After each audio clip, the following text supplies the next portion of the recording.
oyo bazali na ba famille, bazali na bana, bazali na banoko, bazali na bandeko, bazali na baleki, bazali na bayaya.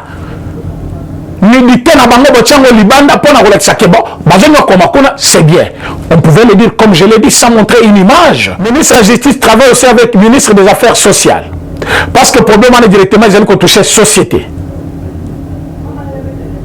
Nous demandons que ce dossier puisse arriver jusqu'au bout. Moi, si on a sorti à déjà condamné, même la gage, donc à fan, donc placé à combimaté, et puis même ma privé même le bureau parce qu'il a mérité prison doublement. On a des tata moussalande maman, nabi qui l'a awa, a koluka jamais mutabo toloyer et loko et puis ça quand même c'est question de vie ou de mort. Dans le Kobalandi, il y a rumeur de Kinshasa. Tous les Sengobele, il y a présenté Bino émission na Bino Bolingaka. Le peuple d'abord. Comme slogan Nabi Sezali ko indiqué yango, le peuple d'abord c'est une émission qui répond à besoin social du peuple congolais. Moussala Nabi Sezali ko lakisa. Politique yamboka Nabi Sezali tambola ndengene. Makamuni ezali ko marché malamu te na mboka. Nini ya mabele qui et comment tokoko sise yango. Ils allaient mission autozoa pour la soutenir moko kotika musu soutenir émission ils allaient ko palper réellement le vrai problème de la société. Ils allaient ko répondre na ba besoin politique et puis objectif ils allaient à ko komisa quand même mutunyonso na niveau ya ko jouir na bomengo nzamba pesibiso na mboka na biso. Lelo tokolobela sorti à gouvernement, tokolobela vidéo ezali ko circuler sur les réseaux sociaux, vidéo wana ezali vidéo ya prison centrale ya Makala, tozali kolobela lisusu rencontre entre Jean-Marc Kabound et le député de l'Union Sacrée où il fallait ça malelo de éviter et qu'on allait recaler ou qu'on allait là parce que selon ce que nous avons comme information parfois et comme chaque jour bon vouloir bichoter les alinzambe na président Fachile Bayebi date ni c'est le gouvernement parce que c'était prévu hier à 14h et binité les lissous c'était prévu à 10h. Ah on avait ça la bien émission on est à 11h35 minutes donc je pense que ce n'est plus encore pour aujourd'hui et qu'on vous a pas fait pourquoi soit lobby soit lobby kuna bon wana Félix Tshisekedi Mutoyebi en tant que président chef de l'État d'Azali na makambutu na maboko pona lelo to bandela sur le problème ya vidéo nalo na biso so mutaza déjà détenu azali na droit na chambre na niveau ya prison centrale ya Makala. Na kati ya prison mutaso makali susu place pour fandate loba soki alinga kota na VIP c'est-à-dire place alingi alala yemoko place alingi azala na mombeto na yemoko alinga azala donc biloko to wana ezali déjà bien planifié mais une fois que tu es prisonnier ola libanda te na Makala okolala na kati ya chambre. Les chambres où ils ba pavillon basali où ils ya bana où ils pavillon ya mikolo où ils ya basi où ils ba c'est bien planifié et bien séparé. Mais quand ba maman congolaise ba ke kokota na prison à Makala, il y a une certaine femme là-bas. Cette femme azali komi ben le tout puissant ya boloko. Sous l'œil faible, il y a le directeur général de la prison. Na ba garde nyonso bazana prison ya Makala batiki mama okonyoko la baninga na ebasi lokola problème susu c'est-à-dire soki mama wana koti kuna mama nyonso bakokanga lelo na Congo à côté na Makala il faut foutre $100 répartis en des tranches moko $100 $70 ce qui fait administration 30 mususu pour na ye mwana mwasi wana mais je me demande azali détenu yenda azali ko gérer prison azali nani et puis ce foutis comme bon wanate a kolongolo bilamba nyonso afandi so libanda excusez-moi le terme mutakala c'est-à-dire alongolo bilamba nyonso azumai azosopela yo. Une vidéo circule sur les réseaux sociaux et nous avons atteint directement le ministre de tutelle, ministre Akitukuna. Ministre Abimi a vérifié, à comprendre qu'il y a des bêtises qui se passent par cette femme sous l'œil faible. Il y a directeur général et à prison. Alors que ces mamans-là, si on peut bien poursuivre les problèmes, monsieur Bazaba innocente. Mais tant que Moutokoti Kuna, Aza déjà prisonnier. C'est l'État qui doit nourrir cette personne, lui donner tout ce dont elle a besoin. Mais quand Bazali ko torturer Moutouana, Bazali ko yokola Moutouana, Bagado Bazawana, Moussala Bango Zakanini. Moussala Bagado Wana Ezakanini. Est-ce que prison à Makala? Ils ont place à Konyoko la Batou ou ils ont place à rééducation? Prison à Makala les Angouatana moté. Tu as vu que la prison, Moutazali privé de sa liberté. À côté de la lingité, à côté de la lingité, ma caméléon se faisait limiter. C'est déjà une grande punition. De deux, Bazali Koli Amabe d'abord. Biloko Bazali Koli Akuna, la prison Makala. Vraiment, un prisonnier n'est pas un esclave. Prisonnier Azakana Mibou Bakate la Kaye. Donc plus tard, il pourra toujours sortir. C'est un citoyen du pays. Il a des choses qu'il peut faire mieux après prison. Moussous parfois, c'est un commerçant. Il a connu un échec dans le commerce. Il s'est retrouvé en prison. Il n'est pas un méchant. Il n'est pas un bandit. Ce n'est pas une mauvaise personne pour la société. Mais il a connu un échec dans le commerce et qu'il ne peut pas honorer ses engagements. Alors, comme dans le monde il y a capital, comme dans le monde il y a commerce, moyen, Balimbise Zakite, Mokolombongo a fondé. Soit Bakangé parce qu'il a honoré l'engagement, ce n'est pas qu'il est mauvais vis-à-vis de la société, mais vis-à-vis de leur contrat, il n'a pas honoré. Alors, quand il va entrer en prison, c'est une punition pour que tant que le commerce a ça l'attention, mais entre-temps, c'est une moyen de les contraindre à payer l'argent d'autrui avant qu'ils quittent la prison. Mais quand nous avons côté la prison pour être torturé, alors que tu es dans un centre pénitentiaire, pourquoi tu es dans un bon? Pourquoi tu es dans un centre de rééducation? Alors ces mamans-là, Bazana Bana, Bazana Babokilo, Bazana Bato modèle na modèle. Biso tant toujours kende na niveau ya Makala. Bolingo sala soit enquête moko boye, bolingo besoin information, bolingo boye ba fonctionnement, bolingo boye bani ezo samakuna, batu bazali bando na tous les policiers là, les militaires, ba kebele, téléphone côté, bolingo téléphone té. Là c'est pour nous.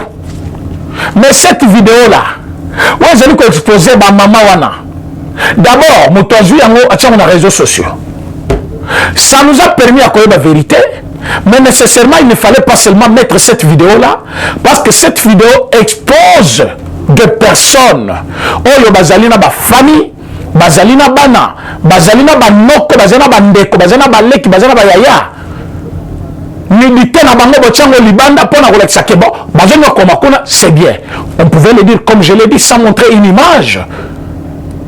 Si c'est ça une preuve pour vous, vous pouvez détenir cette preuve-là au lobby, ceux qui battent une preuve des awapi, ou la kissi vidéo. Et tu ne pouvais pas exposer ma maman Yabatou, Koleksa Bango Libanda, Moutoche vidéo. À saler le komoko, malam makasi, pour informer Batou.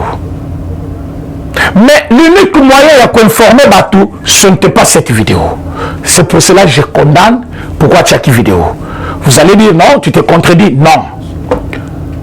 Dans le sens où, objectif n'ayant mettant la vidéo, il voulait communiquer. Mais ce n'est pas par ce moyen-là qu'il pouvait procéder. Pourquoi? Parce qu'il a exposé Batouana na Sony.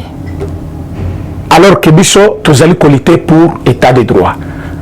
Comme il y a émission le peuple d'abord. Si nous luttons pour que le peuple soit en première place, parce que quand vous dites le peuple d'abord, il faut que le peuple agir.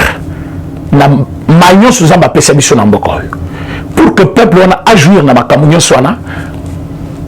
le peuple doit être protégé. Mais quelqu'un qui expose déjà des mamans pareilles, il a bien fait, il a très mal fait. Mais quand il prenait d'abord cette vidéo, bateau Zakalibanda on a plein. Non, non, ici le téléphone n'entre pas. N'importe fois, ils font des bêtises, n'importe quoi, comme pour montrer que la prison est bien gardée. Alors que na 4 bateaux souffrir. Il y a même un militaire, ceux qui ont été pour Samutu, à cause de Biloko, allié Nyonso, à Kamati 1000 francs, à Pessi Nani prisonnier, non, Zosoma Nani, Zosoma. Mais je me demande, Biloko tant les autres quotas, Bakoti que la moto en personne. Ce militaire a joué la Biloko Anawapi. Il va jusqu'à interdire les gens, le loko kotate, le bo yako Pessi Biloko, le bo Pessi Biloko, le lo, au tigre la ngama, ils sont exactés, tigre ngama, na qui pesaye, na pourquoi, na nyoko le nano. Mais tu peux pas causer à lobby, bon, ça va, je n'ai pas l'argent, il y a coupé ça y est, mais comme il se l'a biloko, quel que soit le recoupé ça y est, mais du moins, alia, parce que biloko bopé ça va mort, ils ont gamoké. Quand la personne est partie, pour les militaires à coller biloko, au moment où mon collègue biloko, n'importe quoi. Mais il faut 5 000 francs, son malipa. N'a jamais quoi 500 francs. Tala kam to fandi place moko du matin au soir. Raisonnement par exemple, tikibana na naku, bakanga yo kota boloko, tika mwasi, oyebi sort na bangote, nyonso ne trouble la kamoto na prison, et le koko ni sabatu mingi, ce n'est pas à la toujours, mais effet ya kokani ça aussi. Maintenant quelqu'un qui pense toute une journée, vit na ye médiocre, musu parfois, azali condamné 20 ans, 30 ans, azamona comme si vit na ye suki, alors mutwana, ozo zangi se paye le kwa kolia pendant toute une journée. Et quand cette histoire là entre militaire en allié yango azali kokanisa nini. Mais nous quand nous nous présentons là-bas souvent on est dérangé, téléphone té boy d'abord pour kota ba fille ya ndenge na ndenge. Mais on a vu vidéo en azori ya combien ceux qui azwango sous l'œil des militaires, le militaire connaissant cette réalité là que batika kabaso na bulumbu batika kabaso na pona ko exposer bango bango et pas moi swana asopela kabango mai na moi makasi de quel droit il faut nyokola baninga na ibasi. Même si il y a côté prison avant bango, est-ce que côté prison va ils agrade pour nous la baninga na yo? Et nous voulons un état de droit. Un état de droit ne peut pas être construit avec des bêtises pareilles. Alors nous sommes est-ce que tu as monté dans la prison? Alors bani, tu as un régime à Félix Tshisekedi. Alors Félix Tshisekedi gère la prison de Makala. Moutozo gère Félix nani prison de Makala wana. Est-ce que vous sa président chef de l'État en faisant cela? Ce qui est moko a évité que les kakabongo, quel est son travail s'il n'est pas informé de ce qui se passe en prison? Et s'il attend seulement qu'on l'informe, en tant qu'un chef, tu dois faire des investigations personnelles. Au fandi boye surprendre kabatuno na musala. Au fandi boye, ba éviter ko bimo bimeli bango. Oyeba nini ba salaka. Musala ba salaka ngondenge nini? Qu'est-ce qui se passe réellement? Au gros vous avez peine d'antenne d'information, o batu mususu ba éviter. Tout ça fait partie d'une bonne communication, d'une bonne gestion pour que aux allons bien cotés. Mais quand un dirigeant d'une institution ou d'une structure, il y a l'État, azali koye bate makambana isolé kandengeni. D'abord tant babenye awangani, directeur de la prison. Maintenant tant le ministre yemo kwa sali de centre, bakuti ke za livrer, yango ba ouvrir le dossier. Yango biso to le biboye. Prison centrale, et une attribution, il y a ministre, il y a justice. Ministre de la justice travaille aussi avec le ministre des Affaires sociales. Parce que le problème est directement, ils ont touché la société. Nous demandons que ce dossier puisse arriver jusqu'au bout. Moi, si on a sorti à déjà condamné, même la gage, donc placé à combimaté, et puis même privé, même parce qu'il a mérité prison doublement. Parce que je suis déjà en prison, mais ceux qui sont à partir de la prison, ils sont en isolement.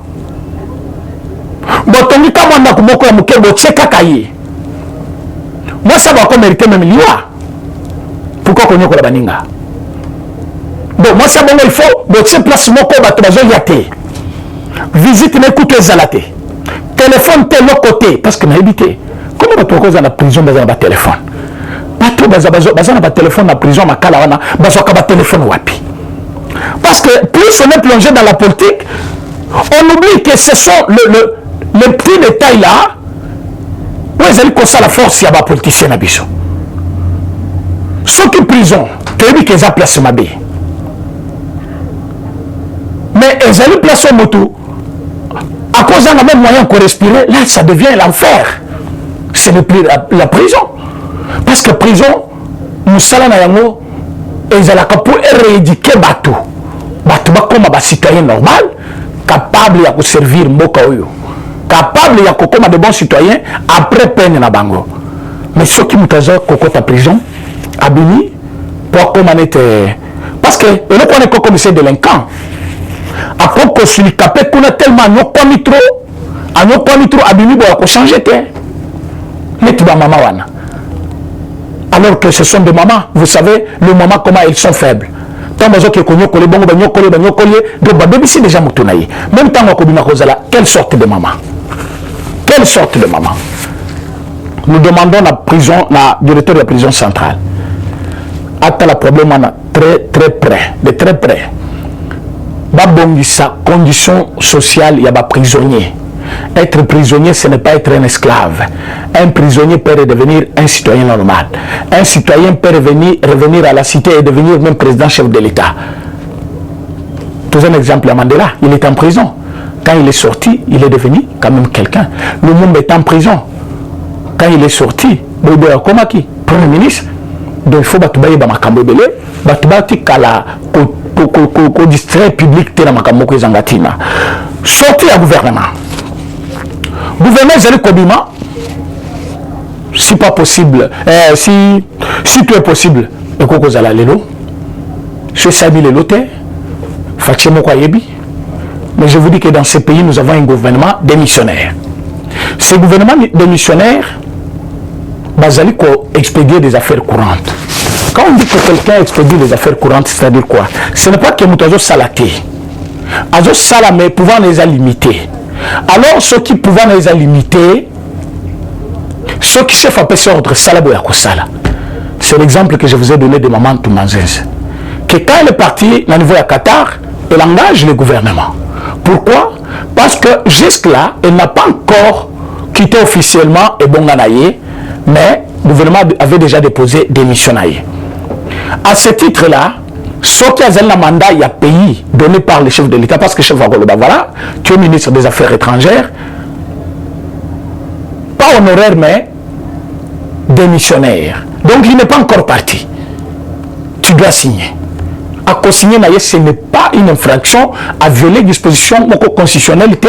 Ça ne peut pas se faire. C'est comme je vis encore pour Ilong et Longkamba.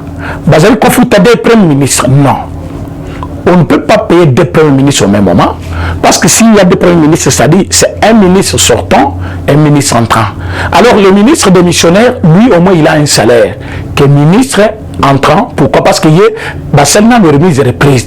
Ce qui justifie non prise, il y a possession, il y a primature. Pour quand on a primature, il y a primature, avant de sala na bureau ya premier ministre, il faut d'abord acquitter la remise et reprise. Alors que ça est noté, mais il y a aucun bruit, ils ont courir dans tous les sens. Non, ils ont foutu le premier ministre, c'est du mensonge. Et ça lit intoxication. Mais pour nous, tu as dit que le premier ministre Azalina nous démissionnaire. Yende Bazo Fouta, c'est un premier ministre nommé, mais qui n'a pas encore commencé son travail. C'est comme de préparatif pour la mandanaï. Et donc, c'est une consultation. À consulter Batou, à Yoki Bavina Bango, et une étape pour une étape, il y a formation du gouvernement. Donc, Azana Moussalamo Kotazo Sala, à mériter déjà salaire. Pour mériter salaire, il faut sala remise, reprise. Ça, j'ai balayé, Oyo, Batobele Bazel Kospekle, Oyo, sur le mensonge. Mais sorti, Yango et Kosa Mandengenen. Le chef de l'État a déjà signé selon ce que nous avons comme information, c'était depuis le dimanche. Mais aujourd'hui, nous sommes jeudi, à domicité. Yemoko ayibi ba secret naï. Tous ceux qui spéculent dans les médias, blocage des abois, vous ne connaissez rien de cela. Le chef de l'État, Yemoko Mtana liste na maboko ayibi pourquoi recaler yango. Hier, c'était prévu vers 14h, balancer le gouvernement. Le quoi balancer était. Qui est chef de l'État pour avoir c'est un blocage des acquis pour naboy. Ce sont des spéculations. Moutazali ko imaginer, Moutazali ko le bamakambo à maîtriser. Mais biso to ebike, chef de l'État, a une vraie raison pour a recalé sortir à gouvernement. Mais à Kobimisa Kaka. Et les gens attendent les résultats et non le gouvernement. Parce que le gouvernement, pour que le gouvernement rassure, il faut le choix des bonnes personnes. C'est ce que le chef de l'État est en train de faire. Il faut choisir d'abord de bonnes personnes. Et ces personnes-là vont travailler pour l'intérêt général du peuple congolais. Bandeko Balandi, Tozali, Bato Bazali ko suivre de plus près formation et gouvernement. Tout le monde sera d'accord. Fati a mis tout le monde d'accord. Donc, l'élo déjà, vous allez sûr que le gouvernement est Kobima et Kolumula, pas sur les Moka, et qu'aussi sa guerre il y a Est. Parce que guerre il y a Est. Décision à Malamou Izoni par président Bosso. Oui, on dit que c'est une question de vie ou de mort. Pourquoi une question de vie ou de mort? Moutou, oyo tu asala ka musala na ye, abi ke musala nande tata musala nde mama, nabi kilaka awa.